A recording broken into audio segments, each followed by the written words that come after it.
Admiral Thomas Whitaker had commanded fleets and earned medals that covered half his chest.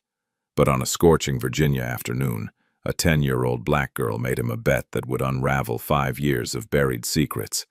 She claimed she could start an aircraft carrier, and when officers laughed, she pulled out a Naval Academy ring engraved with a name he'd spent years trying to forget.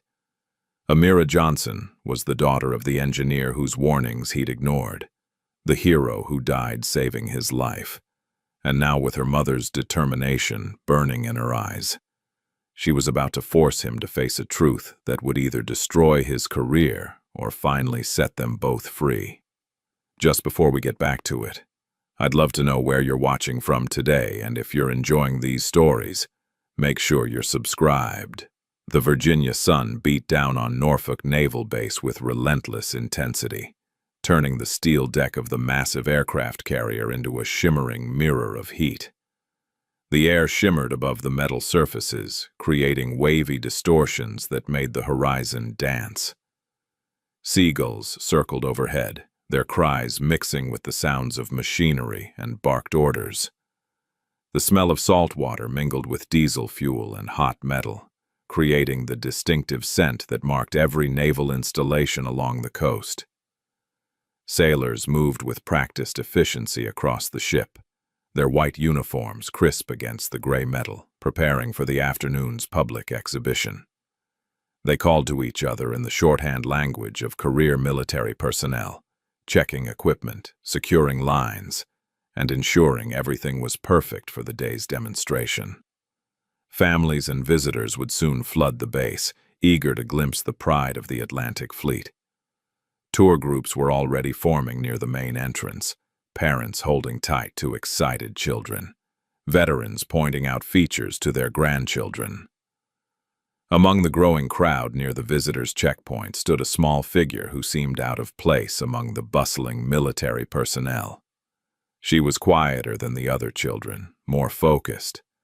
While other kids bounced with energy and chattered excitedly, this girl simply watched, absorbed every detail with an intensity unusual for someone her age. Amira Johnson was 10 years old, her dark eyes taking in every detail of the enormous vessel before her. Those eyes missed nothing, tracking the movement of crew members, following the paths of cables and equipment, noting the way the sunlight caught the carrier's superstructure. She clutched a weathered Navy cap in her small hands, the fabric faded from years of careful handling. The cap had belonged to her mother, and Amira never went anywhere important without it. Today felt important. Today felt like the most important day of her life. She slipped past the main crowd, drawn toward the ship like iron to a magnet. The other visitors were content to stay behind the ropes, snapping photos and pointing at the aircraft lined up on the deck. But Amira wanted more than pictures. She wanted to understand. She wanted to feel what her mother had felt walking these same decks years ago. The restricted area signs barely registered in her mind as she ducked under a rope barrier and headed toward a metal staircase leading up to the command deck. Her sneakers made soft sounds against the steps, and her heart hammered with a mixture of excitement and nervousness. She knew she probably wasn't supposed to be here, but something pulled her forward. "Excuse me, young lady." The voice was sharp, authoritative, cutting through the ambient noise of the base like a blade. Amira froze, one hand on the railing. She turned slowly to find a tall white man in an officer's uniform standing a few feet away, his arms crossed over his chest. His gray hair was cut military short, and his face bore the weathered lines of someone who'd spent years at sea. The stars on his collar marked him as someone important. Very important. Admiral Thomas Whitaker had been conducting a final inspection before the exhibition when he spotted the small girl wandering where she absolutely should not be. His first instinct was annoyance. Security was supposed to be tight during these events. But as he approached her, something about the way she held herself, confident despite being caught, made him pause. "Who are you looking for?" he asked, his tone slightly less harsh. Amira met his gaze without flinching. I'm not looking for anyone, sir. I want to see how my mom's ship runs. Whitaker's eyebrows rose. Your mom's ship? He glanced at the cap in her hands, noting the faded Navy insignia. Probably bought at the gift shop, he thought. This is a restricted area. You need to be with the other visitors. But I need to see the command deck, Amira insisted, her voice gaining strength.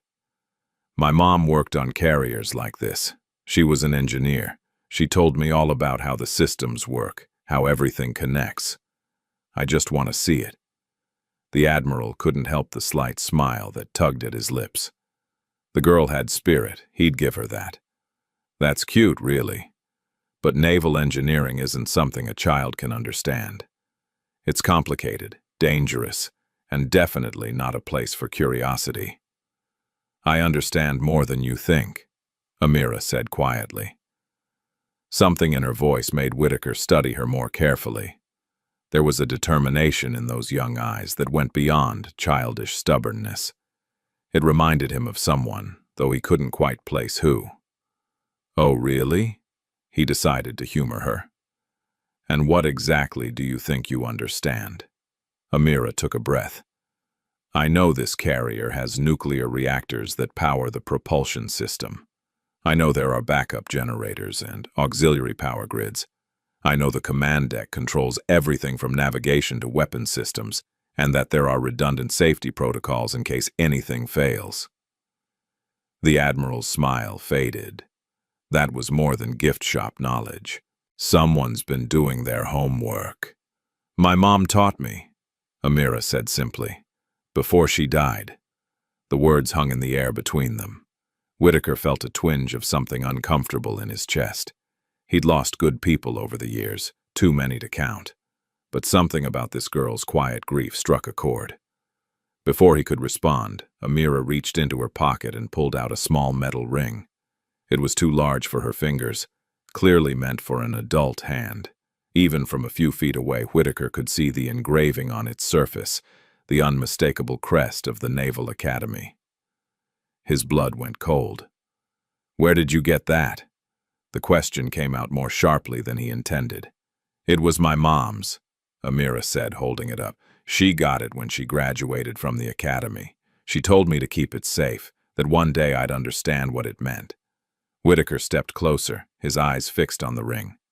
Naval Academy rings weren't souvenirs. They were earned through 4 years of grueling training and study. They represented a commitment to service that went beyond words. If this girl's mother had been academy trained, she'd been a true officer. And if she'd died in service. He forced himself to laugh, though it sounded hollow, even to his own ears. That's quite a souvenir. But academy rings are earned, not given to children to play with. I'm not playing, Amira said, her voice steady despite the hurt in her eyes. And I could prove it. I could start this carrier's auxiliary system right now if you let me. The declaration was so bold, so utterly absurd, that several nearby officers who'd been pretending not to listen actually turned to stare. One of them, a young lieutenant, chuckled openly. Did she just say she could start the carrier? Another officer whispered. Whitaker should have ended it right there. He should have called security, had the girl escorted back to the visitors area, and continued with his day. But something about her absolute conviction, the way she held that ring like it was a sacred trust, made him pause. An idea formed in his mind. A terrible, probably inappropriate idea. But he was curious now, and if he was honest with himself, a little impressed by her confidence. All right, he said slowly. Here's what we're going to do. I'm going to make you a bet. Amira's eyes widened slightly, but she said nothing, waiting. If you can start one system on this carrier, just one, I'll give you a full tour. You can see everything your heart desires. But if you can't, you apologize for wasting everyone's time and go back to playing sailor somewhere else. The other officers exchanged glances. This was highly irregular, but the Admiral was known for his unconventional methods, and no one was going to question him. Amira considered the offer for only a moment before nodding. Deal. Tomorrow morning, Whitaker said. 0800 hours. Don't be late. As Amira turned to leave, escorted by a bemused ensign, Whitaker watched her go. One of his officers stepped up beside him, a worried expression on his face. Sir, maybe we shouldn't— Relax, Whitaker interrupted, though his voice lacked its usual confidence. She's just a kid. But even as he said it, he couldn't shake the image of that Naval Academy ring from his mind. That evening, Amira sat cross-legged on the worn carpet of her grandmother's living room, staring at the framed photograph on the mantel. The room was dimly lit by a single lamp, casting long shadows across the collection of family photos that documented a lifetime of memories. The furniture was old but comfortable, pieces that had witnessed births and deaths, celebrations and sorrows. The faint smell of the dinner her grandmother had tried to coax her to eat still lingered in the air. Her mother smiled out from the picture, proud in her dress uniform. Lieutenant Commander Naomi Johnson had been beautiful, brilliant, and brave. Her smile was confident but warm, the kind of smile that could make you feel like everything would be okay, even when it wasn't. The photograph had been taken at her promotion ceremony, and if you looked closely, you could see the pride shining in her eyes. And she'd been gone for 5 years. 5 years of birthdays without her. 5 years of school events with an empty chair. 5 years of questions that no one would answer. You're thinking too hard again, baby, her grandmother said from the doorway, her voice soft with concern. Amira didn't look away from the photo. Grandma, tell me again about Mom's last mission. The old woman sighed, settling into her armchair with a slight groan. She was tired, had been tired for years, carrying the weight of raising a granddaughter alone while mourning her own daughter. We've been through this, Amira. Your mama was on a classified mission. I don't know the details, and even if I did, I couldn't tell you. All I know is she was doing important work, and she died serving her country. But you know more than that, Amira pressed. I've heard you talking to Aunt Keisha. I've heard you say something went wrong, that someone made a mistake. Her grandmother's face tightened. Child, you need to let this go. Your mama wouldn't want you stirring up trouble with those Navy men. They got their own ways, their own rules. You can't change what happened. But I can understand it, Amira said quietly. Mom always said understanding was the first step to everything. That's why she taught me about the ships, about the systems. She wanted me to understand her world.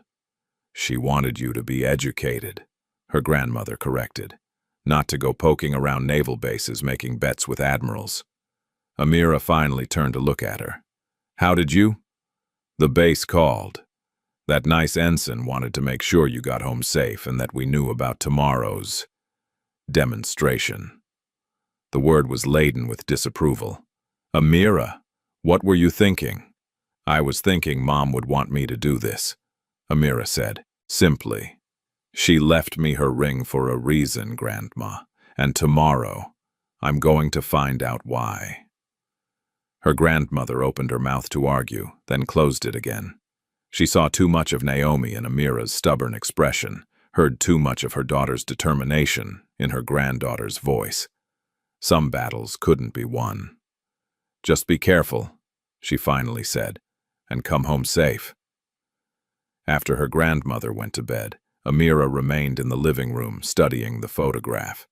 She didn't notice when the frame tilted slightly, revealing the edge of a dusty envelope tucked behind it. The envelope was marked with official stamps and the words, Classified, Project Seahawk, in faded red letters. Inside was a letter addressed to Amira, written in her mother's careful handwriting. But Amira never saw it that night. She was too focused on tomorrow, on the challenge ahead, on proving that she was her mother's daughter in every way that mattered. Across the base, in the officers' club, whispers had already begun to spread. Sailors had a way of gossiping that put any small town to shame, and the story of the little girl who'd challenged the Admiral had traveled fast. "I heard she knew technical specs," one petty officer said over his beer. "Probably looked them up online," another responded. "Kids these days can find anything on the internet." But in a quiet corner, an older chief sat nursing his drink, his face troubled. He'd been at the base long enough to remember Operation Seahawk. He remembered Lieutenant Commander Naomi Johnson, and he remembered what had happened on that godforsaken mission. Admiral Whitaker led that operation, he muttered to himself, and it still haunts him. Always will. No one heard him. No one asked. Some stories were better left buried. But as Amira drifted off to sleep that night, clutching her mother's cap, and as Admiral Whitaker stared at his ceiling, unable to rest, both of them knew that tomorrow would change everything. The past had a way of demanding to be acknowledged, and the truth had a way of surfacing, no matter how deep you tried to bury it. The ship that had started it all waited in the harbor, silent and patient, holding secrets in its steel heart. The next morning arrived with the kind of crisp clarity that Virginia summers sometimes offered before the heat became unbearable. Amira had barely slept, rising before dawn to dress carefully in jeans and a t-shirt. She placed her mother's cap on her head, adjusting it until it sat just right, then slipped the Naval Academy ring onto a chain around her neck. It was too precious to risk losing. Her grandmother was already in the kitchen making breakfast neither of them would eat. "You sure about this?" the old woman asked one more time. Amira nodded, unable to speak past the nervous lump in her throat. "Then you better get going. It's a long bus ride to the base." By 7:45, Amira was standing at the visitors' checkpoint where the same ensign from yesterday waited to escort her. He looked uncomfortable, as if he'd drawn the short straw and was stuck with babysitting duty. "Right this way, miss," he said formally, leading her through security and across the base. The carrier loomed larger in the morning light, its presence somehow more imposing than it had been yesterday. As they climbed the gangway, Amira could see sailors pausing in their work to watch her. Some looked amused, others looked curious. A few looked almost sympathetic. The command bay was a revelation. Banks of monitors and control panels lined the walls, each one displaying streams of data that would have been meaningless to most civilians. But Amira's eyes tracked across them hungrily, recognizing systems her mother had described during late-night talks when Amira was supposed to be sleeping. Admiral Whitaker stood in the center of the room, arms folded across his chest, surrounded by several senior officers. His face was unreadable, but his eyes were sharp, assessing. 8 o'clock on the dot, he said. "I'm impressed you showed up." "I said I would," Amira replied simply. One of the officers, a burly commander with a reddish face, chuckled. "This should be entertaining. What do we call her, junior engineer Barbie?" A few nervous laughs rippled through the room. Amira felt heat rise to her cheeks, but she refused to look away from the Admiral. Whitaker shot the commander a warning glance before turning back to Amira. "The rules are simple. You get one attempt to activate a system, any system.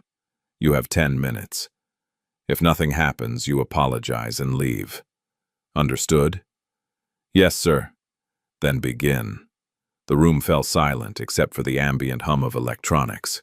Amira stepped forward, her eyes scanning the control panels. She could feel every gaze on her, heavy with skepticism and barely concealed mockery. Her hands trembled slightly as she moved along the console. "My mom showed me this."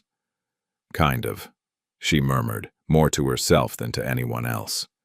"Sure she did," someone whispered, not quite under their breath. Amira blocked out the voices, focusing on what she knew. Her mother had described the layout of carrier control systems dozens of times. The main power grid would be too dangerous to touch. But there were auxiliary systems, diagnostic modes designed for maintenance and testing. Then she saw it. A secondary circuit panel, slightly ajar, tucked beneath one of the primary consoles. She knelt down, examining it closely. "Why is the emergency auxiliary grid disconnected?" she asked, looking up at the Admiral. The room went very quiet. Whitaker's eyebrows lifted almost imperceptibly. That panel shouldn't be noticeable to anyone who wasn't an engineer. The fact that she'd not only spotted it but identified its function was disturbing. "Routine maintenance," he said carefully. "Why?" "Because if it's disconnected, the diagnostic system won't show full readiness," Amira explained. "But it also means I can run a safe test sequence without engaging any primary systems." She was right. Whitaker exchanged glances with his chief engineer, who gave a small, surprised nod. "All right," the Admiral said slowly. "Show us." Amira's fingers moved across the panel with a confidence that belied her age. She'd watched her mother's hands do the same dance on similar systems, had memorized every movement even when she didn't fully understand the purpose. "I'm going to use diagnostic mode," she explained as she worked. "Not full ignition. This will verify the connection and power flow without actually starting anything dangerous." She pressed a sequence of buttons, her small fingers finding each one with deliberate care. For a moment, nothing happened. The officers began to shift, some already smirking. Then the alarms flickered. Just briefly. Just a warning chirp. Everyone held their breath. Silence stretched like a rubber band about to snap. Then, deep in the belly of the ship, something responded. One of the auxiliary turbines hummed to life, its sound faint but unmistakable. The deck vibrated slightly underfoot, a subtle tremor that every experienced sailor recognized immediately. "Holy!" someone started to say. The monitor above the auxiliary grid flashed green. Power flow confirmed. System ready. The room erupted in whispered exclamations. Officers crowded around the monitors, checking readings, confirming what their instruments were telling them. It wasn't possible. A 10-year-old child had just activated a carrier turbine. Admiral Whitaker stepped forward, his face drained of color. "Who taught you that sequence?" Amira turned to face him, and for the first time since entering the room, her composure cracked. Her eyes glistened with unshed tears. "My mom," she said softly. "Lieutenant Commander Naomi Johnson, before you took her on that mission." The name dropped into the silence like a stone into still water, sending ripples through everyone present. Several officers straightened unconsciously. The chief engineer's face went pale, and Admiral Whitaker looked as if he'd been struck. "Johnson," he repeated, his voice barely above a whisper. "Naomi Johnson. She died 5 years ago," Amira continued, her voice growing stronger even as tears began to slip down her cheeks. "On Operation Seahawk, you were the commanding officer, and she never came home." The Admiral's jaw worked, but no sound came out. The weight of every gaze in the room shifted from Amira to him, waiting for a response, for an explanation. "That ring should have never left the academy," he finally said, his voice rough. It was the wrong thing to say. Amira's face crumpled with hurt and anger. It was hers. She earned it, and she left it for me because she knew something would happen to her. "Amira," Whitaker started, then stopped, unsure what to say. "How do you explain to a child that her mother had been right to warn against an experimental engine test? How do you admit that you'd overruled her concerns? How do you confess that you've carried that guilt for 5 years? "Shut it down," he ordered instead, his voice hard. "Demonstration's over." "Sir, shouldn't we?" one of the officers began. "I said shut it down." Whitaker's voice cracked like a whip. The auxiliary turbine wound down, its hum fading to silence. The deck stopped vibrating. The moment of impossible achievement vanished as if it had never happened. Amira stood frozen, tears streaming down her face, her mother's cap clutched in one hand and the Naval Academy ring burning against her chest. She'd done it. She'd proven herself. But somehow, it felt like losing. The Admiral turned away from her, his shoulders rigid. "Lieutenant," he said to the ensign who'd escorted Amira. "See her off the base." "Sir." "Now." As the ensign gently took Amira's arm to lead her away, she looked back at the Admiral one last time. In that moment, she saw past his stern expression to the pain underneath. He was hiding something. Something about her mother. Something about that mission. And she was going to find out what. The door to the command bay closed behind her with a hollow clang, sealing her off from the murmured conversations that immediately erupted inside. The officers would talk. They would question. They would remember. And somewhere in the base's archives, buried under layers of classification and time, Operation Seahawk's files waited to tell their story. The ship had yielded its first secret. Many more remained hidden in its steel heart, waiting for someone brave enough, or perhaps reckless enough, to uncover them. Amira walked across the deck with her head high despite her tears. Her mother had taught her that. Walk with dignity even when you're scared. Show them you belong, even when they try to push you out. Behind her, in the command bay, Admiral Thomas Whitaker stared at the now dark auxiliary panel and felt the full weight of his past pressing down on him. Naomi Johnson's daughter. Of course. The girl had her mother's eyes, her mother's determination, her mother's gift for engineering. And now she had her mother's questions. He'd thought those questions were buried. He'd thought he could carry his guilt quietly, privately, until retirement finally released him from service and memory alike. But the past, it seemed, had other plans. "Sir," his chief engineer said quietly, stepping up beside him.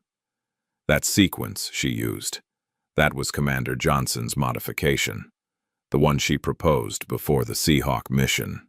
"I know," Whitaker said heavily. "Sir, if that girl figured it out, she didn't figure it out," Whitaker interrupted.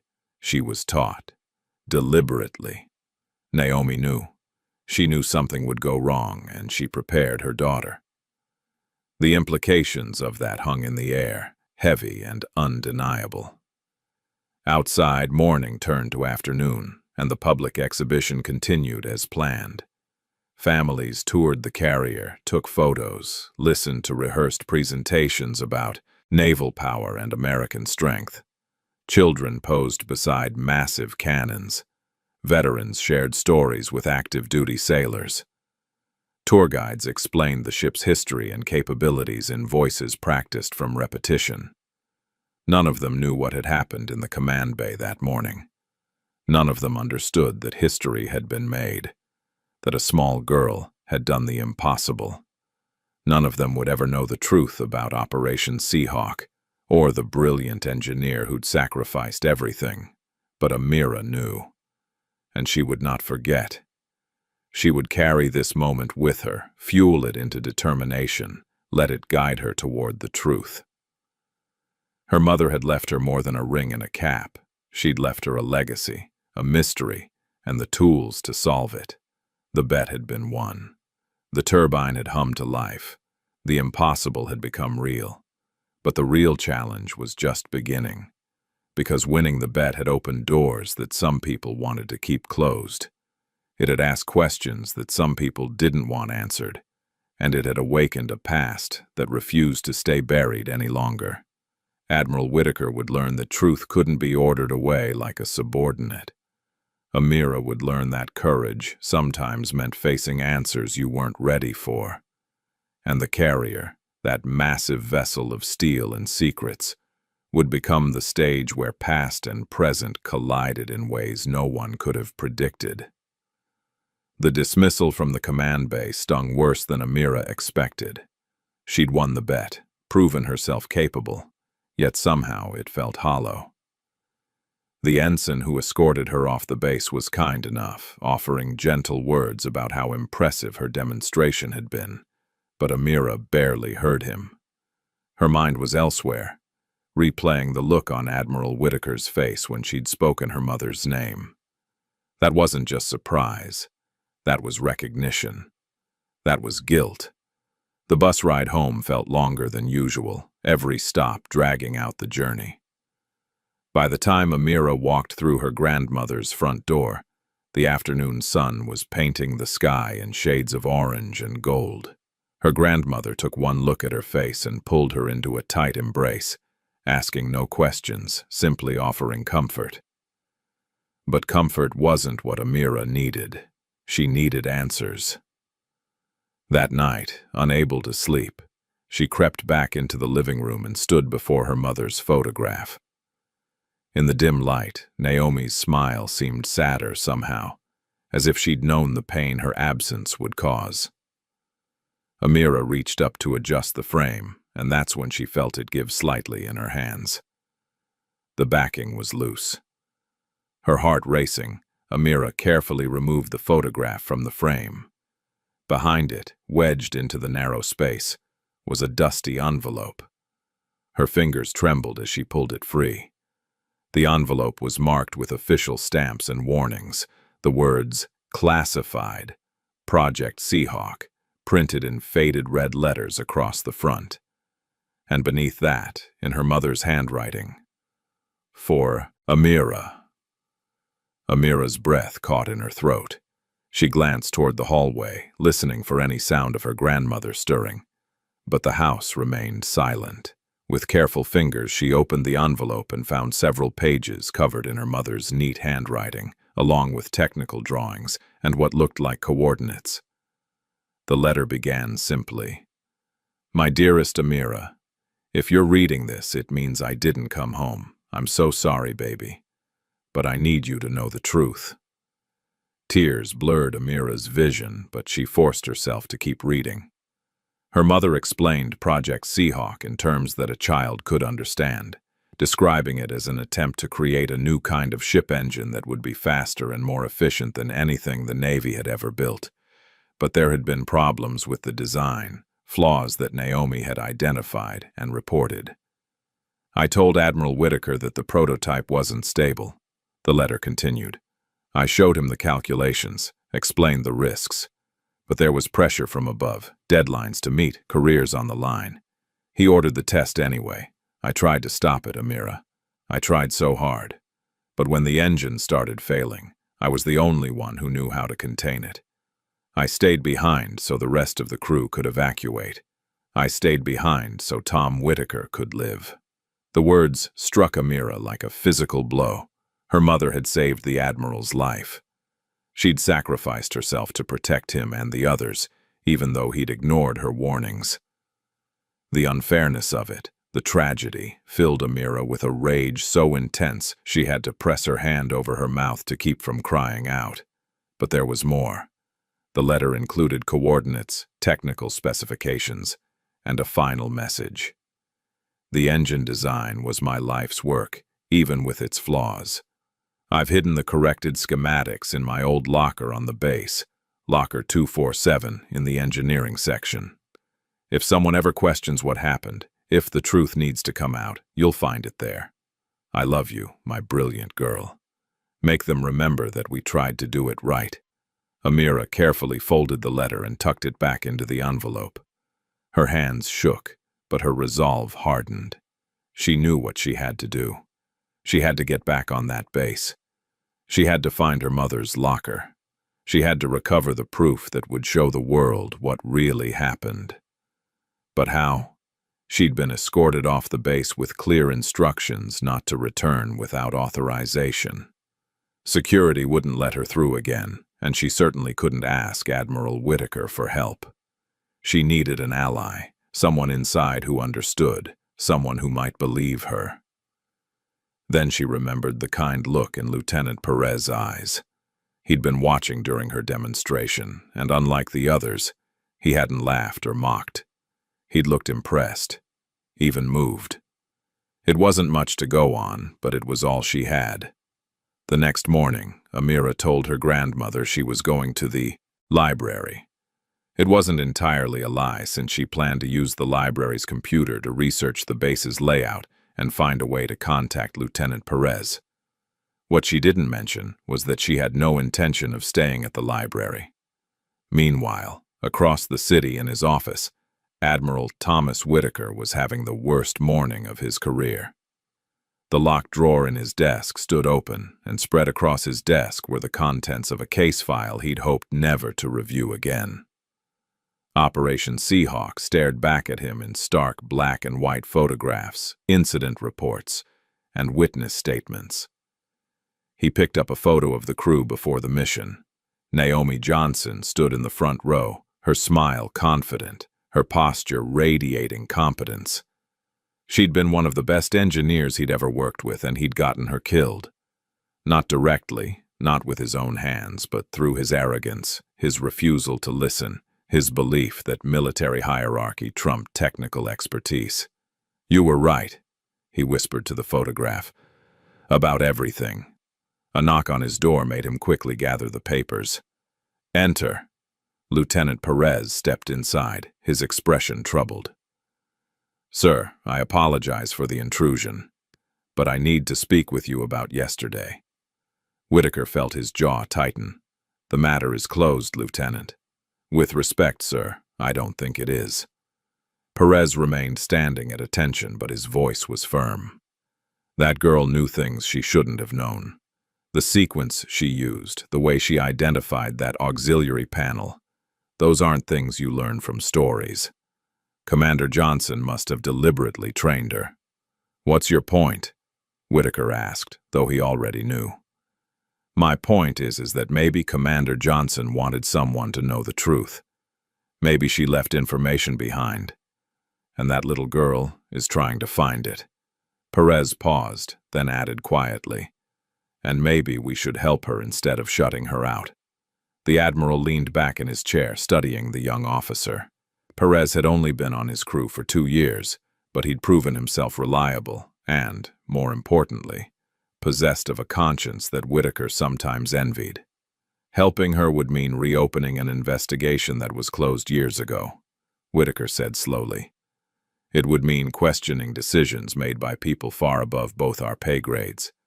It would mean potentially destroying careers, including mine. "Yes, sir," Perez agreed.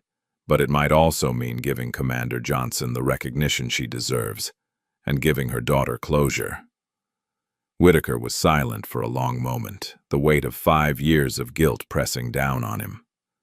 Finally, he said, "If you were going to help that girl, hypothetically, what would you do?" Perez allowed himself a small smile. "Hypothetically, sir, I'd start by finding out what she's looking for." They didn't have to wait long. Later that afternoon, security called to report that Amira Johnson had been spotted trying to enter the base through a maintenance gate. She'd been stopped before getting through, but she was currently sitting in the security office, refusing to leave until she spoke with someone about her mother's belongings. "Send her to my office," Whitaker ordered. Then to Perez, "You'd better stay. Something tells me we're going to need all the help we can get." When Amira was escorted in 20 minutes later, she looked defiant despite the obvious nervousness in her eyes. She clutched a worn backpack to her chest, and Whitaker could see the edge of an envelope peeking out from the top. "Miss Johnson," he said, his voice gentler than it had been yesterday. "You're persistent, I'll give you that." "I need to get into my mother's old locker," Amira said without preamble. "Locker 247 in the engineering section. She left something there for me." Whitaker exchanged a glance with Perez. "And how do you know that?" In response, Amira pulled out the envelope and placed it on his desk. "Because she told me. In this letter. The one she wrote before she died on your mission." The Admiral's hand shook slightly as he reached for the envelope. He recognized Naomi's handwriting immediately, and the sight of it was like a knife to the chest. He read through the letter slowly, his face growing paler with each line. When he finished, he set it down carefully and looked at Amira, with eyes that glistened suspiciously. She saved my life, he said hoarsely. I never told anyone that part. It wasn't in the official report, but she stayed behind in the engine room, manually containing the meltdown while we evacuated. By the time we realized she wasn't with us, it was too late to go back. She knew, Amira said, her own voice thick with emotion. She knew what would happen. That's why she left me the letter and the ring and taught me about the ships. She wanted me to understand. Perez stepped forward. Sir, if there are corrected schematics in that locker, they could be important. Commander Johnson's work shouldn't be lost. Whitaker nodded slowly. He'd spent 5 years trying to forget, to move past his guilt, to pretend that Naomi Johnson's death had been an unavoidable tragedy rather than a preventable disaster. But looking at her daughter's determined face, seeing the intelligence and courage that so clearly came from Naomi herself, he realized that forgetting had never been an option. All right, he said finally. But we do this properly. Lieutenant Perez, you'll accompany us to the engineering section. We'll open the locker together, and whatever we find, we document it officially. And if what we find contradicts the official story, Perez asked carefully. Then we deal with that when it happens, Whitaker replied. He stood, squaring his shoulders as if preparing for battle. Miss Johnson, your mother was one of the finest officers I ever served with. It's past time we acknowledge that properly. The walk to the engineering section felt surreal to Amira. Now she wasn't sneaking or being escorted as an intruder. She was walking beside an admiral and a lieutenant, with sailors stepping aside respectfully to let them pass. Some of the crew recognized her from yesterday's demonstration, and she could see the curiosity in their eyes. The engineering section was deep in the ship's belly, a maze of pipes and machinery that hummed with constant activity. The locker room was smaller than Amira expected, with rows of gray metal lockers lining the walls. Many had names stenciled on them in white paint. Locker 247 was in the back corner, and Naomi Johnson's name was still visible, though faded with time. It should have been cleared out after she died, Perez observed quietly.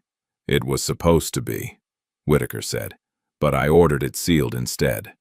I couldn't bring myself to have her things thrown away or sent home. It seemed like destroying evidence of her existence. The locker had a combination lock, but the letter had included the code. Amira's fingers found the numbers easily, muscle memory from watching her mother open similar locks hundreds of times in her memories. The lock clicked open.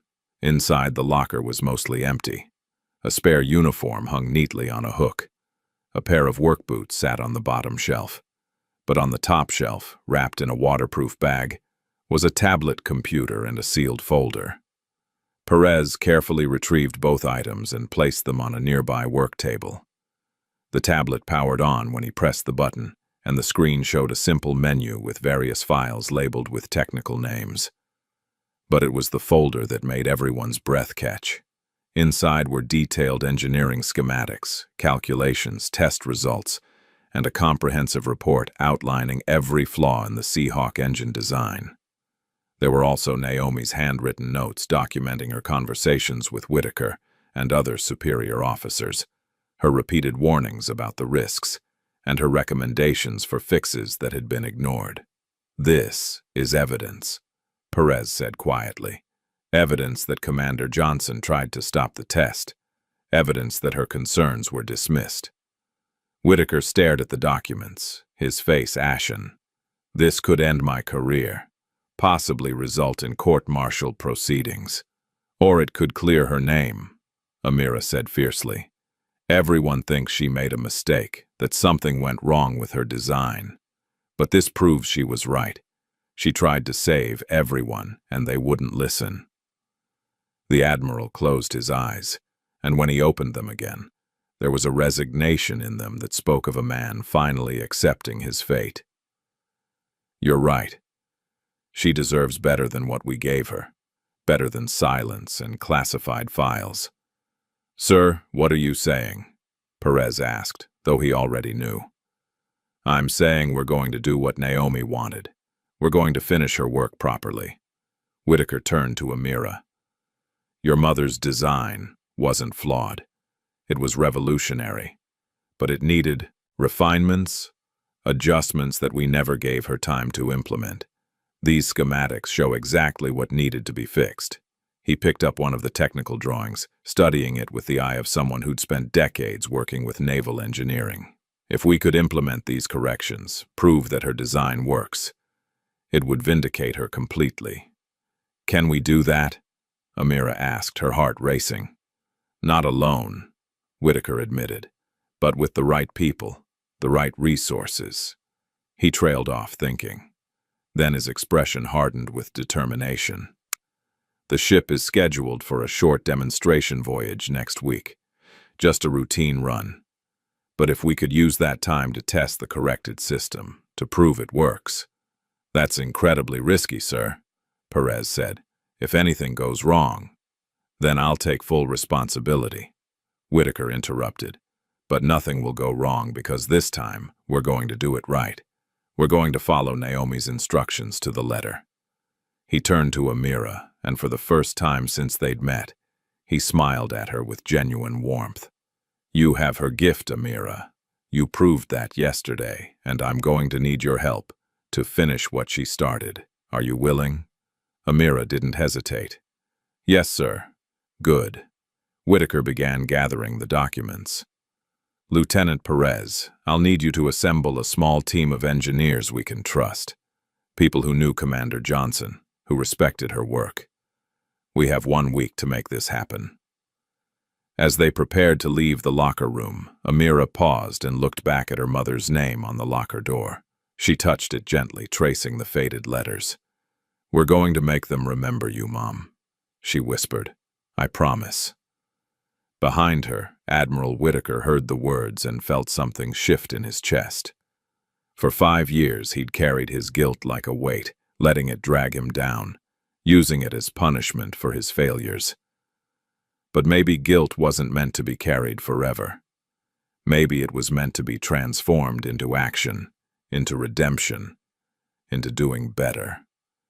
Lieutenant, he said as they walked back through the ship's corridors, I want you to know that I'm putting both our careers at risk with this. If you want to step back, I'll understand. Perez shook his head. Sir, with respect, Commander Johnson died trying to do the right thing. The least we can do is finish her work. I'm in. Whitaker nodded, gratitude and respect evident in his expression. Then let's get to work. We have an engine to build and a legacy to honor. The next several days passed in a blur of activity. Whitaker quietly assembled his team, bringing in engineers who'd worked with Naomi and who understood what they were trying to achieve. Each one was shown the schematics, read the letter, and asked to keep everything confidential. Each one agreed without hesitation. Amira became a fixture in the engineering bay, studying her mother's designs and offering insights that surprised even the veteran engineers. She had an intuitive understanding of the systems, a way of seeing problems and solutions that reminded everyone of Naomi herself. It's like having Johnson back, one gray-haired chief engineer commented to Perez. The kid thinks just like her. She was trained by the best, Perez replied, watching Amira explain a modification to a skeptical lieutenant who'd asked a question. Within minutes, the lieutenant was nodding along, convinced. But not everything was going smoothly.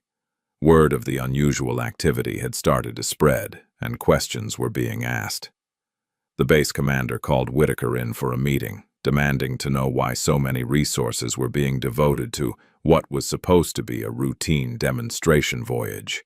Just some upgrades, sir, Whitaker said smoothly. Maintenance improvements that are overdue. Nothing to worry about. The commander gave him a long, searching look. Thomas, we've known each other a long time. If you're planning something that's going to come back on me, I'd appreciate a heads up. It won't come back on you, Whitaker promised. Whatever happens, it's on me alone. That seemed to satisfy the commander, though his expression remained concerned as Whitaker left his office. The night before the demonstration voyage, Amira stood on the carrier's deck, looking out at the dark water. The air was cool, carrying the salt smell she'd come to associate with her mother's world.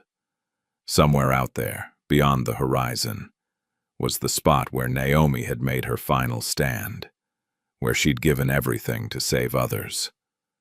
"Couldn't sleep," Perez's voice came from behind her. She shook her head. "Too nervous. What if something goes wrong tomorrow? What if we can't make it work? Then we'll deal with it," he said, coming to stand beside her at the railing. "But I don't think it will go wrong. Your mother was brilliant and her design is sound. We've checked every calculation 3 times. "Lieutenant," Amira said quietly, "why are you helping me? You didn't know my mom. You could get in trouble for this." Perez was silent for a moment, staring out at the water. "My father was an engineer too," he finally said. "He worked on bridges, not ships, but the principle is the same. He always told me that engineering isn't just about math and physics. It's about responsibility. Every calculation you make, every design you create, people's lives depend on it. Your mother understood that. She took that responsibility seriously enough to die for it. That's the kind of officer I want to be." Amira felt tears prick her eyes. "She would have liked you." "I wish I could have known her," Perez replied. "But getting to know you, seeing her work through your eyes, has been an honor." They stood together in companionable silence, watching the stars reflect on the dark water, each lost in their own thoughts about the day ahead. In his quarters, Admiral Whitaker sat at his desk, writing. If things went wrong tomorrow, if the test failed, or if the Navy decided to punish him for his unauthorized modifications, he wanted a record of the truth. He wrote about Naomi's warnings, about his decision to override her concerns, about her sacrifice and his guilt. He wrote about Amira's courage and determination, about how a 10-year-old girl had shown more integrity than most of the officers he'd served with. And he wrote about redemption, about the possibility that mistakes, even deadly ones, could be transformed into something meaningful if you had the courage to face them honestly. When he finished, he sealed the letter in an envelope addressed to the Secretary of the Navy and placed it in his desk drawer. Then he changed into his uniform, made sure everything was in order, and tried to get a few hours of sleep before the most important day of his naval career.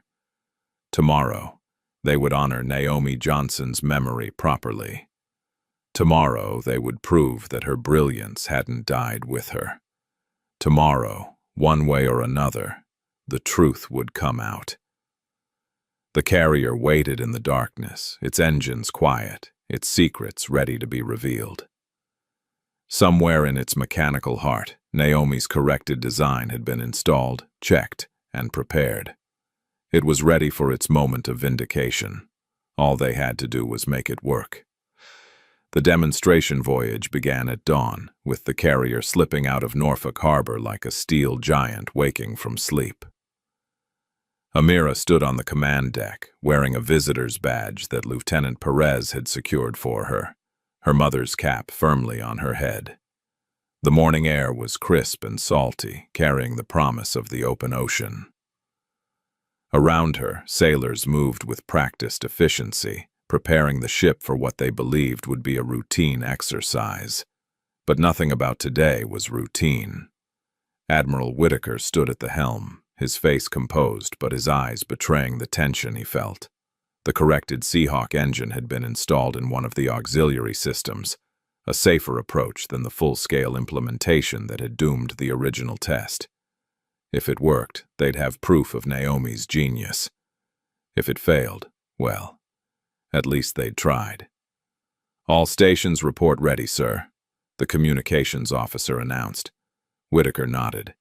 "Take us out. Standard course, 20 knots." The carrier moved smoothly through the water, its massive bulk cutting through the waves with deceptive grace. Amira watched the coastline recede, feeling a mixture of excitement and dread. Somewhere out there was the place where her mother had died. Somewhere in these same waters, Naomi Johnson had made her final stand. "You okay?"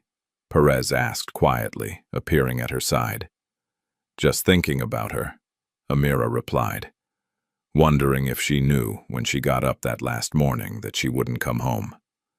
I think she knew the risks, Perez said. All good engineers do. But she went anyway because she believed in what she was doing. 3 hours into the voyage, with the coast far behind, them and nothing but open water in every direction, Whitaker gave the order they'd all been waiting for. Lieutenant Perez, begin the Seahawk test sequence.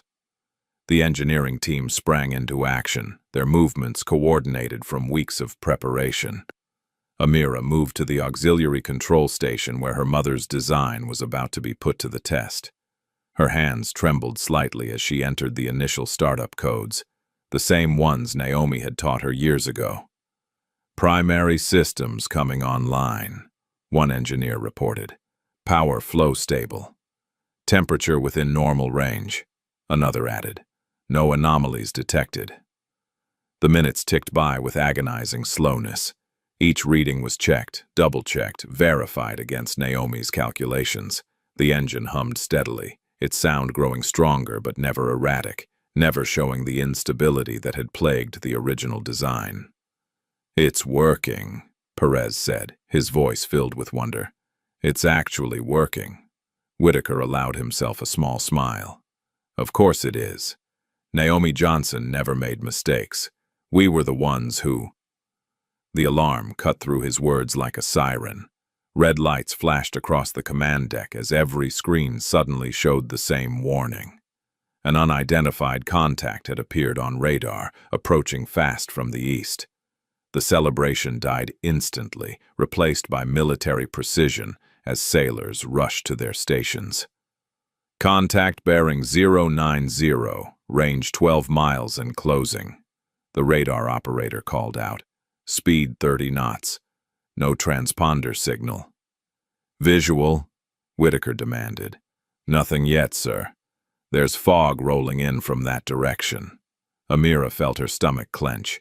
Something about this felt wrong, felt too coincidental.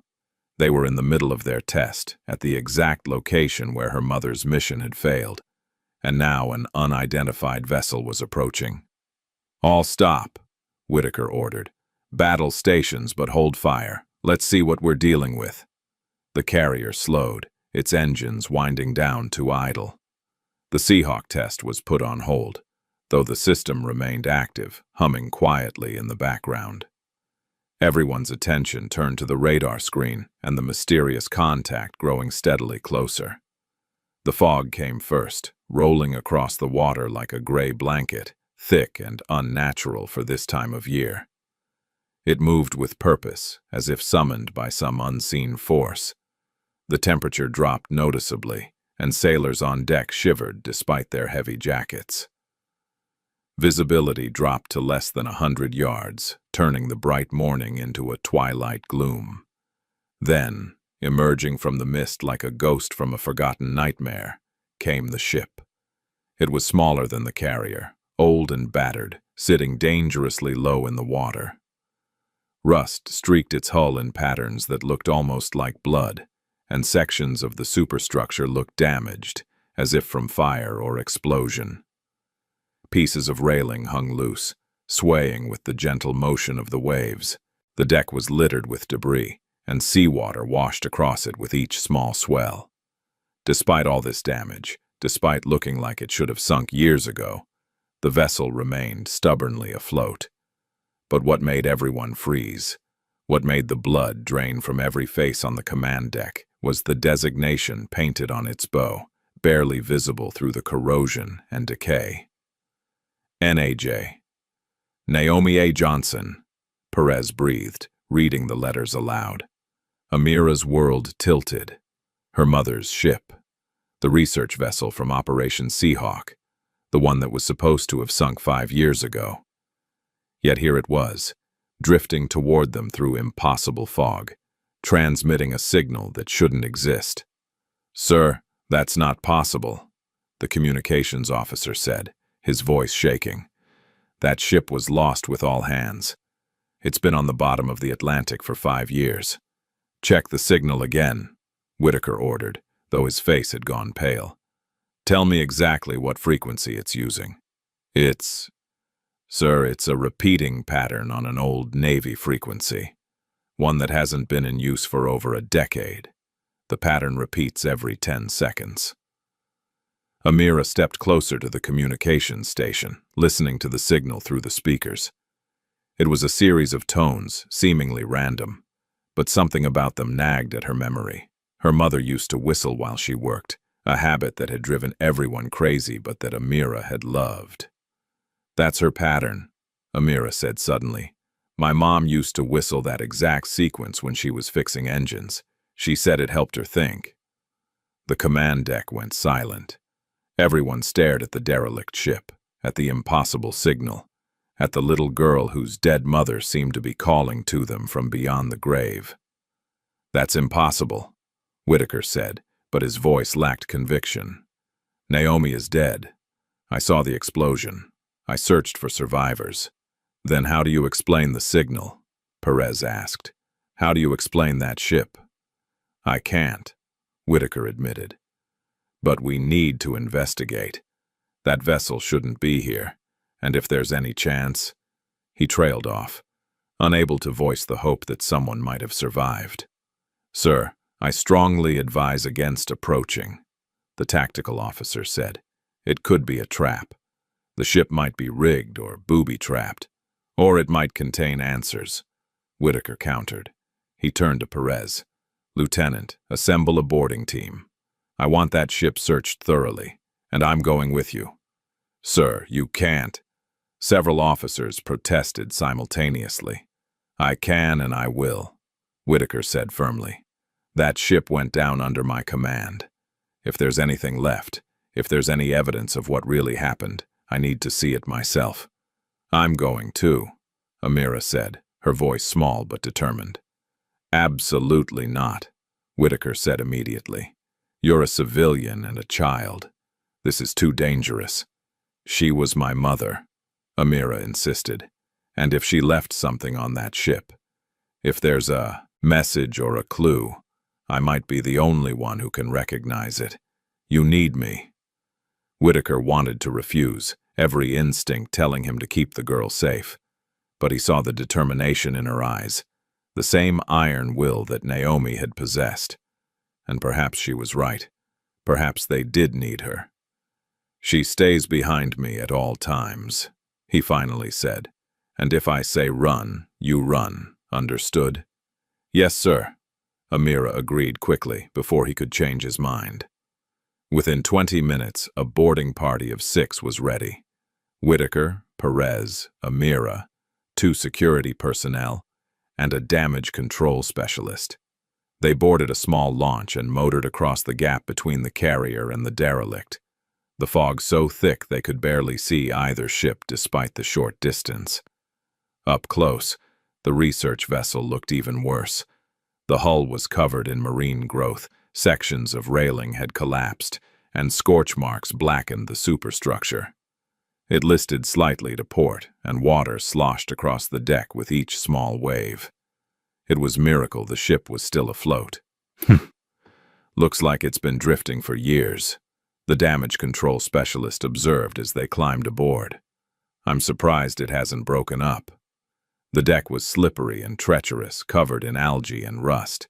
They moved carefully toward the main hatch, which stood partially open.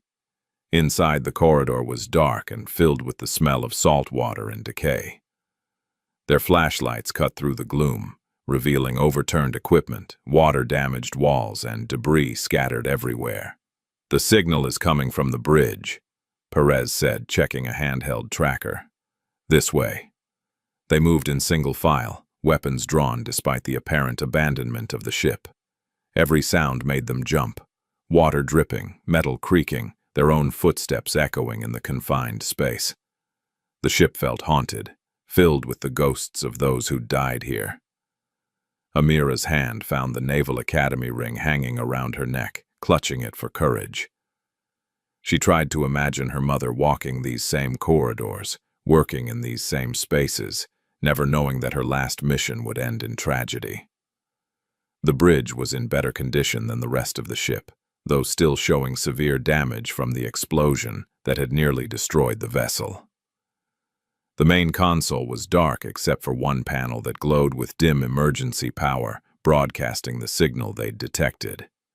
"There," Perez said, pointing to the console. "That's the source." Whitaker approached carefully, examining the setup.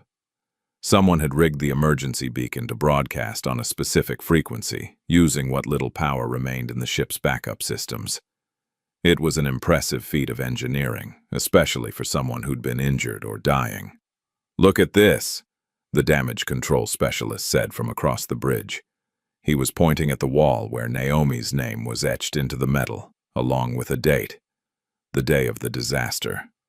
Amir touched the letters gently, her fingers tracing the crude carving. "She was here," she whispered, "after the explosion. She survived long enough to do this." "There's more," Perez said, his voice strange.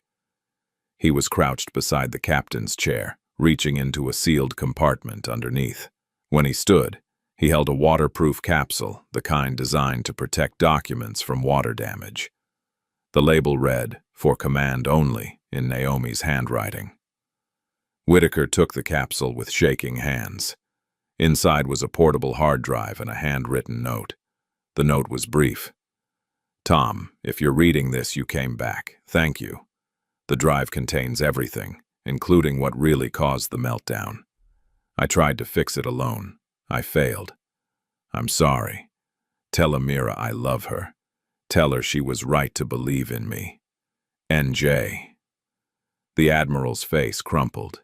He'd spent 5 years believing Naomi had died in the initial explosion, never knowing she'd survived long enough to document everything, to leave a message, to wait for rescue that never came. "We have to get this back to the carrier," he said roughly. "We need to see what's on that drive." But before they could move, the ship lurched violently. Alarms began blaring from the carrier's direction, barely audible through the fog. The communications officer's voice crackled over their radios, panicked and urgent. "Admiral, we have a problem. The Seahawk engine is showing instability, temperature spiking rapidly. We need you back here now." "Shut it down," Whitaker ordered. "We're trying, sir, but the system isn't responding. It's like the original test all over again." Amira's blood went cold. The signal, the derelict ship, the timing of it all. Her mother had known this would happen. She'd known the corrected design was still missing something, some crucial element that only became apparent under specific conditions. "We have to get back," Perez said urgently. "If that engine melts down." "Everyone move," Whitaker ordered. They ran through the corridors, the ship groaning and listing further as if it too sensed the urgency. Behind them, deep in the carrier's engineering section, Naomi's engine design was failing, just as the original had, following the same pattern, heading toward the same catastrophic conclusion. They reached the launch and pushed off, the small boat racing across the water toward the carrier. Through the fog, they could see red emergency lights flashing across the massive vessel's superstructure. Smoke was beginning to rise from somewhere deep inside. "How much time do we have?" Whitaker demanded over the radio. 5 minutes, maybe less," came the reply. "We're evacuating non-essential personnel." They reached the carrier and scrambled aboard, racing toward the engineering section. The corridors were filled with sailors moving in organized chaos, following emergency protocols drilled into them through countless exercises. But this wasn't a drill. In the engineering bay, the scene was controlled pandemonium. Engineers worked frantically at control panels, trying to override the failing system. The Seahawk engine itself was visible through reinforced glass, glowing ominously, its temperature readings far into the red zone. "Report!" Whitaker barked.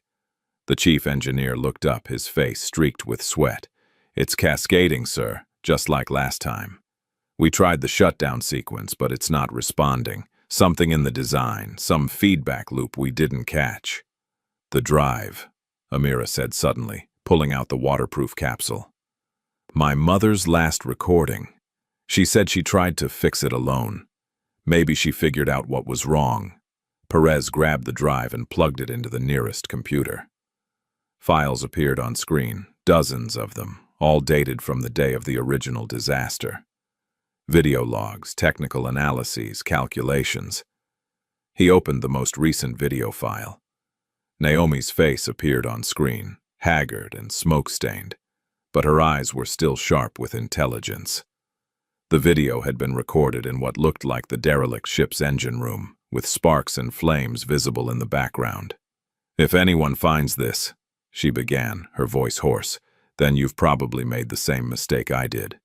The design works. But there's a resonance frequency in the cooling system that creates a feedback loop under sustained load. You can't just shut it down. The shutdown itself triggers the cascade. The only way to stop it is to flood the chamber with coolant while simultaneously routing power through the emergency bypass to prevent pressure buildup." She coughed, her face tight with pain. "It requires manual activation from inside the chamber. The radiation exposure will be lethal. I tried it, but the damage was already too severe. I couldn't complete the sequence." The video ended abruptly. Everyone in the engineering bay stood frozen, processing what they'd just heard. Naomi had identified the problem and the solution, but she'd died before she could implement it. And now they faced the same choice she had. Someone had to go into that chamber. "I'll do it," Whitaker said immediately. "This is my fault. I should have died 5 years ago. Naomi saved me then. Now it's my turn." "Sir, you can't," Perez started. "That's an order, Lieutenant," Whitaker said firmly. He began putting on a radiation suit, his movements deliberate and calm despite the ticking clock. "Someone needs to survive to tell the story, to make sure Naomi gets credit for her work. That someone is you." "Admiral," Amira said, tears streaming down her face. "Thank you for believing in her, for finishing what she started." Whitaker knelt in front of her, placing his hands on her shoulders. His eyes were clear, filled with a peace that hadn't been there before. The guilt that had haunted him for 5 years seemed to have finally released its grip. "Your mother was the best engineer I ever knew, and the bravest person I ever met. She understood that some things are worth dying for, worth sacrificing everything to protect the people who depend on you. She saved my life once, pulled me out of that engine room when I was too stubborn to save myself. The least I can do is save yours now, save this crew, save everyone who would suffer if we failed." He touched the Naval Academy ring hanging around her neck. "You're going to do great things, Amira Johnson, greater than your mother, greater than me. Make sure everyone knows what she accomplished. Make sure her name is remembered with honor." He stood and entered the chamber through the emergency access hatch, the heavy door sealing behind him with a final, ominous clang. Through the reinforced glass, they could see him moving among the glowing components, following Naomi's instructions from memory. The engine pulsed with dangerous light, casting strange shadows across his face. He reached the coolant controls and began the flooding sequence, his movements deliberate despite the chaos surrounding him. "Routing power to emergency bypass," he reported over the comm system, his voice steady. The engine's glow intensified, becoming almost too bright to look at. Alarms screamed. Temperature readings spiked higher. Then Whitaker activated the final sequence, his hands moving quickly despite the bulky suit and the radiation that must have been cooking him from the inside. There was a moment where everything seemed to hang in balance, where the entire ship held its breath. The engine's glow began to fade. Temperature readings dropped. The cascade reversed itself, the feedback loop broken by Whitaker's intervention. Within seconds, the system was stabilizing, returning to safe parameters. But when they opened the chamber, they found Admiral Thomas Whitaker collapsed beside the controls, his radiation badge black with exposure. He was unconscious but still breathing, barely. "Get medical down here now," Perez shouted. Medics arrived within minutes, stabilizing Whitaker and rushing him to sickbay. Amira followed, refusing to leave his side. She held his hand as they worked on him, as doctors grimly assessed the radiation damage, as everyone waited to see if he would survive his act of redemption. Hours later, in the medical bay, Whitaker opened his eyes to find Amira sitting beside his bed. Lieutenant Perez stood nearby, along with several other officers and crew members who'd gathered to pay their respects. "Did it work?" Whitaker asked, his voice weak. "You saved the ship," Perez confirmed. "The engine stabilized. Your mother's design works, Amira. She was right about everything." Whitaker smiled faintly. "Of course she was." He turned to look at Amira. "I'm sorry I didn't listen to her. I'm sorry it took me 5 years to make things right." "You saved us," Amira said, squeezing his hand gently. "Just like she saved you. That makes you even." "Tell me," Whitaker said, looking at Perez. "The hard drive. What else was on it?" "Complete documentation of the original test, sir. Video evidence of Commander Johnson warning against proceeding. Proof that she tried to stop it and was overruled. Everything we need to clear her name officially." "Good," Whitaker said. "That's good." His eyes started to close, exhaustion pulling him under. But before he drifted off, he whispered, "She never blamed me. She saved my life knowing I'd ignored her warnings. That's courage." The doctors had said his prognosis was uncertain. The radiation exposure was severe. But he'd survived the initial crisis, and now it was just a matter of time and his body's resilience. As the sun set outside the ship's portholes, painting the sky in shades of orange and red, Amira sat beside the Admiral and thought about sacrifice, about redemption, about the way courage could echo across years and generations. Her mother had died trying to save others. Admiral Whitaker had nearly died finishing her work. And somehow, in the intersection of those two acts of bravery, truth had emerged. Lieutenant Perez entered quietly. "The preliminary reports are ready," he said softly. "Everything is documented. Your mother will get the recognition she deserves." Amira nodded slowly. Justice, it seemed, was finally arriving. And somehow, through it all, the truth had finally emerged. Naomi Johnson's brilliance would no longer be buried in classified files. Her sacrifice would be recognized. Her daughter would make sure of it. Outside, the derelict ship still drifted in the fog, its mission complete. It had carried its secrets across 5 years and countless miles, waiting for the right moment to reveal them. Now, like a ghost finally laid to rest, it began to sink, slipping quietly beneath the waves as if Naomi herself had been waiting to see her work vindicated before letting go. The carrier turned for home, carrying survivors, heroes, and the truth. The legacy had been reclaimed. The secret was secret no more. The carrier limped back into Norfolk Naval Base 3 days later, arriving not to the routine indifference of a standard return, but to a crowd of media, military brass, and curious onlookers who'd heard whispers of something extraordinary. The dock was packed with people, more than Amira had ever seen gathered in one place. News helicopters circled overhead, their cameras trained on the massive vessel as it approached. Reporters jostled for position behind security barriers, clutching microphones and notepads. Word had leaked, as it always does in the military, and the story of a 10-year-old girl, a dead hero engineer, and an admiral's redemption had captured imaginations across the fleet and beyond. It was the kind of story that reminded people why they believed in heroes, why they still had faith in institutions that sometimes failed, but could also rise to greatness. Amira stood on the deck as the massive vessel glided into port, her mother's cap firmly on her head, the Naval Academy ring gleaming in the morning sun. The Virginia air was warm and humid, carrying the familiar scents of salt water and diesel fuel. She could see her grandmother in the crowd, standing apart from the officials and media, her hand pressed to her heart. Beside her, Lieutenant Perez stood at attention, his uniform crisp despite the exhausting days they'd endured. His face showed the strain of what they'd been through, but also the quiet pride of someone who'd done the right thing despite the costs.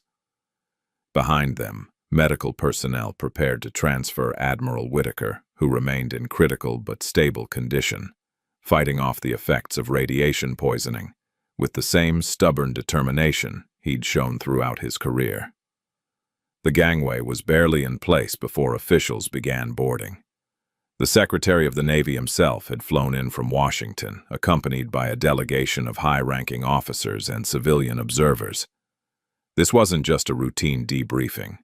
This was history being documented in real time. But before any official proceedings could begin, the crew had their own moment. As Amira and Perez helped guide the stretcher carrying Admiral Whitaker down to the dock, every sailor on deck snapped to attention. A salute rippled through the assembled crew, hundreds of men and women honoring the Admiral who'd sacrificed himself for them, and the little girl who'd helped uncover the truth. "Look at that," Whitaker murmured weakly from his stretcher, his eyes glistening. "They're saluting you too, Amira." "They're saluting my mom," Amira replied, her voice thick with emotion. "Through me." At the dock, Amira's grandmother waited, her face a mixture of relief, worry, and fierce pride. She pulled Amira into a crushing embrace the moment she was within reach, holding on as if she'd never let go. "Child, you scared me half to death," she whispered, "but your mama would be so proud of you." "Grandma," Amira said, pulling back to look at her. "They're going to recognize her. They're going to tell everyone what she did." Her grandmother's eyes filled with tears. It's about time. The official proceedings began that afternoon in the base's largest conference room. Admiral Whitaker, against his doctor's advice but supported by enough medication to keep him conscious, insisted on attending. He sat in a wheelchair, looking frail but determined, with Amira standing beside him and Lieutenant Perez flanking his other side. The Secretary of the Navy, a distinguished man named Harold Brennan, called the room to order. Media cameras lined the back wall, recording everything. This would be broadcast across the nation, a story of tragedy transformed into triumph. "We are gathered here," Secretary Brennan began, "to address events that have remained classified for 5 years, and to honor individuals whose courage has finally come to light. 5 years ago, Lieutenant Commander Naomi Johnson gave her life during Operation Seahawk. For too long, her sacrifice has been hidden behind security classifications and incomplete information. Today, we change that." He proceeded to lay out the full story, reading from reports that included Naomi's warnings, her technical assessments, and the video evidence recovered from the derelict vessel. He explained how she'd identified the design flaws, how her concerns were overruled, how she'd stayed behind to save others when the disaster unfolded. "Lieutenant Commander Johnson was not only a brilliant engineer," Brennan continued, "but a hero of the highest caliber. She gave her life to protect her crew, and in doing so, she exemplified the very best of naval service." Amira listened as they described her mother in terms that finally matched the woman she remembered. Not a tragic casualty of an accident, but a hero who'd fought to prevent disaster and then sacrificed everything when prevention failed. "Furthermore," the Secretary said, "we must acknowledge the courage of Admiral Thomas Whitaker, who risked his life to complete Commander Johnson's work and save this crew from repeating that tragedy. And we must recognize Miss Amira Johnson, whose determination to honor her mother's memory has brought the truth to light." He paused, then gestured to an aide who brought forward a wooden case.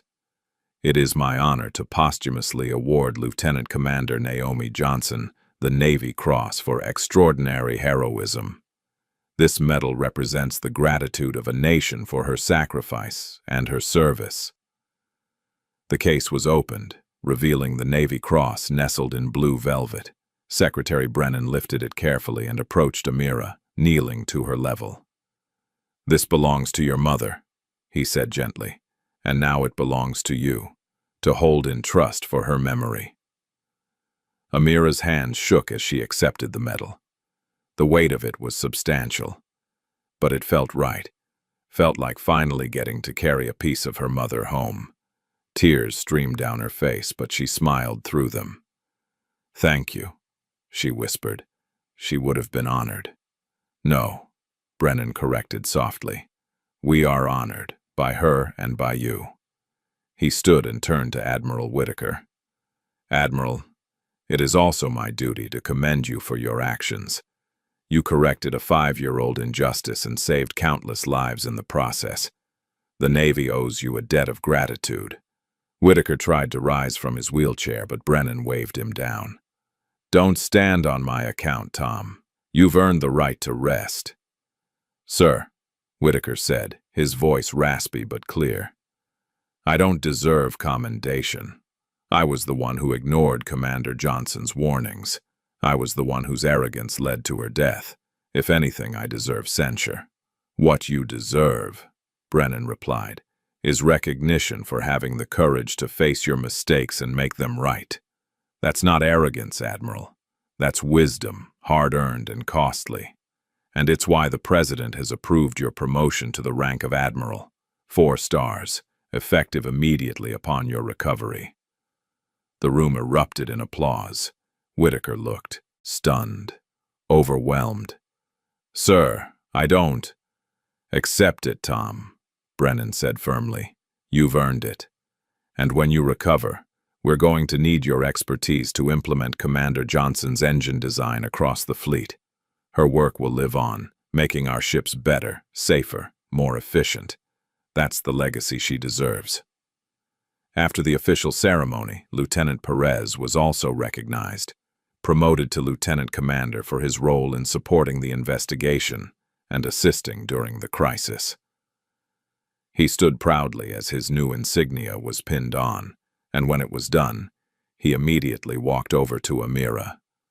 "Your mother would be proud," he said, echoing her grandmother's words. "Not just of what you accomplished, but of who you are."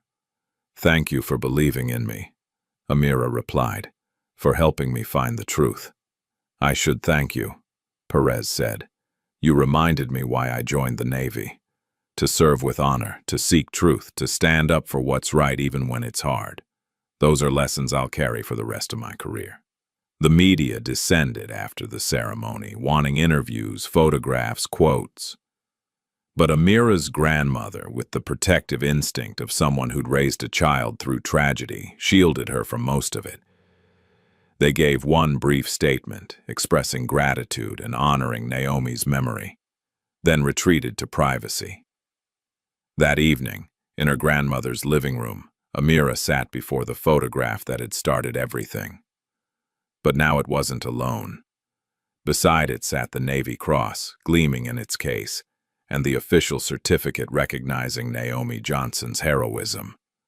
The envelope that had been hidden behind the frame now sat open on the mantel, its secrets revealed and honored. "She knew," Amira said quietly. "She knew they'd try to bury the truth, and she made sure there was a way to bring it back. Your mama was always 3 steps ahead of everyone," her grandmother said, settling into her chair. "She used to tell me that being a good engineer meant thinking about what could go wrong and planning for it. Guess she applied that to more than just engines." "Grandma," Amira asked, "do you think she'd want me to be an engineer too?" The old woman smiled. "Baby, your mama wanted you to be whatever made you happy. But I think she'd be pleased if you chose to follow in her footsteps. You've got her gift for it, that's clear enough." Amira touched the Naval Academy ring still hanging around her neck. An idea was forming, a dream that felt both terrifying and inevitable. But she had time. She was only 10. The Naval Academy could wait. For now, she had her mother's legacy to protect and honor. The weeks that followed brought more recognition. Naomi's photograph was added to the Naval Academy's Wall of Heroes, joining the ranks of distinguished graduates who'd given their lives in service. The citation beneath her image read, Lieutenant Commander Naomi Johnson, Naval Academy Class of 2015. Brilliant engineer, devoted mother, American hero. Her courage saved lives and her vision will guide the fleet for generations to come. Admiral Whitaker slowly recovered from his radiation exposure, defying the dire predictions of his doctors. He credited Amira's daily visits to the hospital, bringing updates about the implementation of her mother's designs and stories that made him laugh despite his pain. The bond between them deepened, becoming something like a grandfather and granddaughter, united by shared loss and hard-won redemption. 6 months after the incident, the carrier was officially recommissioned as the USS Naomi Johnson, an honor rarely bestowed on someone so young at their death. Amira was invited to christen the ship, breaking the ceremonial champagne bottle against its hull as cameras recorded the moment for history. "I christen thee USS Naomi Johnson," she said clearly, her voice carrying across the crowd. "May you sail with courage, serve with honor, and always seek the truth." The bottle shattered, foam cascading down the gray hull, and the crowd erupted in applause.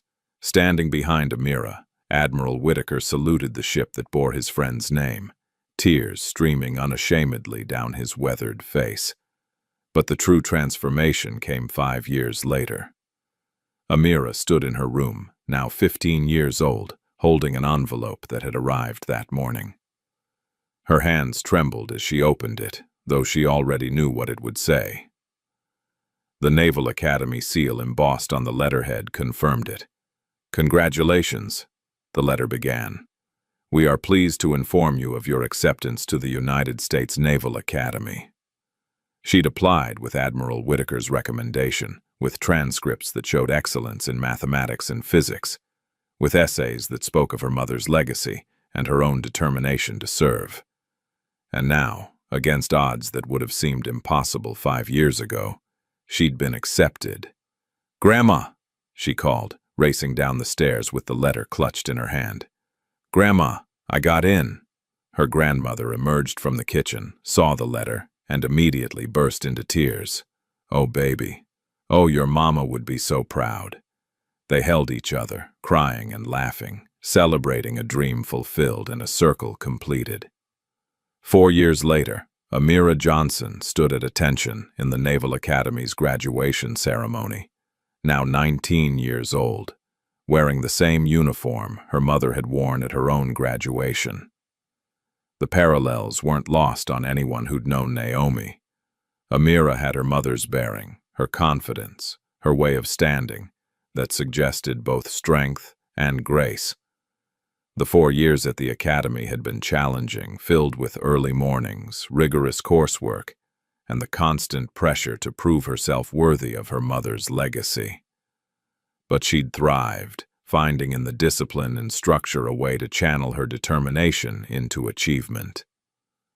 The audience was packed with supporters, her grandmother, now elderly but still fierce, sitting in the front row with a tissue clutched in one hand and Naomi's photograph in the other. Lieutenant Commander Perez, who'd become a mentor throughout her academy years, visiting regularly and offering guidance when the pressures seemed overwhelming.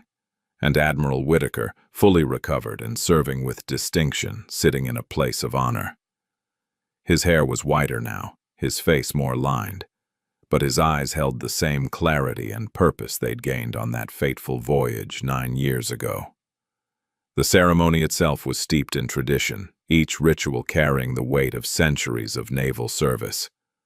Speeches were delivered about duty, honor, and country.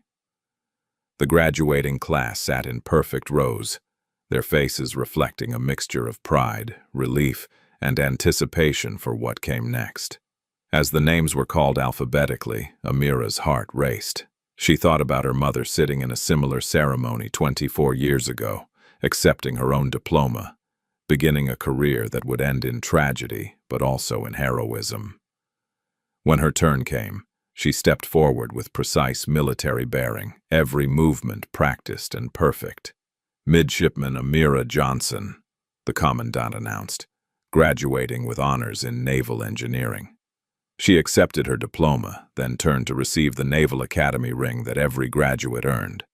But instead of the standard ceremony, Admiral Whitaker himself stood from his seat and walked onto the stage, carrying a small box. "Midshipman Johnson," he said formally, though his eyes sparkled with warmth, "it is my distinct privilege to present you with this ring." He opened the box, revealing not a new ring, but her mother's original Naval Academy ring, the one Amira had carried for 9 years. It had been carefully resized to fit her adult hand, the engraving preserved, the history maintained. "Your mother earned this ring through dedication and brilliance," Whitaker said. "You've earned the right to wear it through courage and perseverance. 2 generations, 1 legacy, forever united." He slipped the ring onto her finger, and it fit perfectly. Amira's eyes blurred with tears, but she kept her composure, saluting sharply. "Thank you, sir." "No," Whitaker replied, returning the salute with equal precision. "Thank you for reminding us all what honor really means." The audience rose in a standing ovation, applause thundering through the hall. Amira stood there, her mother's ring on her finger, her own freshly earned diploma in her hand, and felt the weight of 9 years of determination, grief, and triumph settle into something new: purpose. After the ceremony, she stood with Admiral Whitaker and Commander Perez before a memorial that had been erected on Academy grounds. A bronze statue of Lieutenant Commander Naomi Johnson, captured in the moment of checking an engine schematic, standing tall and confident. The plaque beneath read, "For those who build and those who believe." "She'd be proud of you," Whitaker said quietly. "Tay, everything you've become, everything you're going to do. She'd be so incredibly proud." "I hope so," Amira replied, "because I'm not done yet. The Seahawk engine is operational, but there's more to improve, more to discover. Mom's work opened doors. I'm going to walk through them." "That's the spirit," Perez said with a grin. "The fleet needs good engineers, needs people who aren't afraid to speak truth to power. People like my mother," Amira said firmly. "People who understand that doing the right thing matters more than following orders blindly." As the sun set over the Academy grounds, painting the sky in brilliant oranges and purples, Amira lifted her hand, watching the light catch her mother's ring. The engraving was worn but still legible, a testament to years of service and sacrifice. She thought about that first day on the carrier, when she'd been just a 10-year-old girl with a cap and a ring and a determination to understand. She thought about all the people who'd helped her along the way, who'd believed in her when she had no right to expect belief. And she thought about the future, about the career ahead of her, about the ships she'd improve and the lives she'd protect through her engineering. Her mother's legacy had been reclaimed from classified files and official silence. Now it was Amira's responsibility to carry it forward, to build on that foundation, to prove that courage and brilliance could be inherited and amplified. "Ready to change the world, Ensign Johnson?" Whitaker asked, using her new rank. Amira smiled, her mother's smile, confident and warm. "Yes, sir. I've been ready since I was 10 years old, standing on that carrier deck, proving to everyone that I belonged." They walked together across the Academy grounds, 3 generations of naval service united by tragedy, redeemed by truth, and committed to a future where heroes like Naomi Johnson would never be forgotten. The carrier bearing her name sailed somewhere on distant waters, powered by her genius, protected by her sacrifice. And her daughter, wearing her ring and carrying her legacy, was ready to write the next chapter of that story. The dawn of a new generation had arrived, built on the foundations of the past, reaching toward a future bright with promise. Some engines are built from steel, Admiral Whitaker had once said. Others from heart. Either way, when they ignite, the world moves forward. Amira Johnson's engine was just beginning to roar to life. If you had to choose between protecting your reputation and honoring someone's sacrifice, which would you pick? And could you live with that choice? Like and subscribe for more stories about courage, redemption, and the truths we're afraid to face.